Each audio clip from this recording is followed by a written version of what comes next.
আসসালামু আলাইকুম ওরহামতুল্লাহি ওয়া বারাকাতুহু। নবী রাসূল সাল্লাল্লাহু আলাইহি ওয়াসাল্লামের জীবনের শেষ ইস্তিগফার। নবীজি রাসূল সাল্লাল্লাহু আলাইহি ওয়াসাল্লামের প্রতিটি আমলই মুসলিম উম্মাহের জন্য অনুকরণীয় আদর্শ। তিনি মৃত্যুর আগের সময়টিতে একটি ছোট ইস্তিগফার খুব বেশি বেশি পড়তেন। ইস্তিগফারটি ছোট হলেও এর মর্যাদা অনেক বেশি। কি সেই ইস্তিগফারটি? হযরত আয়েশা রাদিয়াল্লাহু তাআলা আনহু বর্ণনা করেছেন, রাসূল সাল্লাল্লাহু আলাইহি ওয়াসাল্লামের মৃত্যুর আগে এই দোয়াটি অধিক মাত্রায় পড়তেন। সুবহানাল্লাহ ওয়া বিহামদিহি আস্তাগফিরুল্লাহ ওয়া আতুবু ইলাইহি। এর অর্থ হলো, আল্লাহর প্রশংসা সহ তার পবিত্রতা ঘোষণা করছি, আল্লাহর কাছে প্রার্থনা করছি এবং তার কাছে তওবা করছি।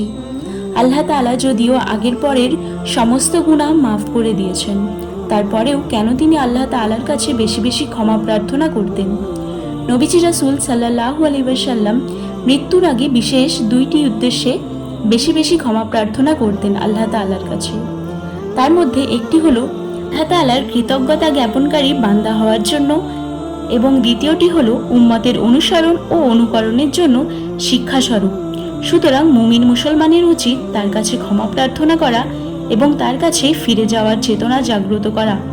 আল্লাহ তাআলা মুসলিম উম্মাহকে সবসময় এই দোয়াটি পড়ার মাধ্যমে হাদিসের উপর যথাযথ আমল করার তৌফিক দান করুক, আমিন। এইরকম ইসলামিক ভিডিও পেতে আমাদের চ্যানেলটি অবশ্যই সাবস্ক্রাইব করবেন।